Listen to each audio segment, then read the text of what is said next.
தெய்வம், கருணையே ஒளி. பசித்த உலகு கன்னம் கொடுப்போம். விதைக்கும் அன்பு விருட்சமாகும், வழங்கும் உணவு புண்ணியமாகும். கைமாறற்ற கருணை ஒன்றே காலம் போற்றும் உன்னத செல்வமாகும். பசித்த முகங்களை பார்த்து நிற்போம், பகிர்ந்து கொடுத்து ஆனந்தம் கொள்வோம். கண்ணில் மின்னும் ஒரு புன்னகை, அதுவே கடவுளின் நேரடி ஆசீர்வாதம். தன்னலம் நீக்கி தருமம் செய்வோம், தனி துண்ணாமல் தருமம் செய்வோம்.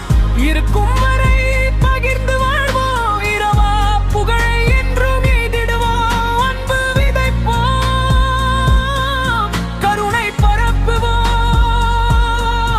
தெய்வீக ஒளியால் உலகை மாற்றுவோம். பசித்த உலகு கன்னம் கொடுப்போம்.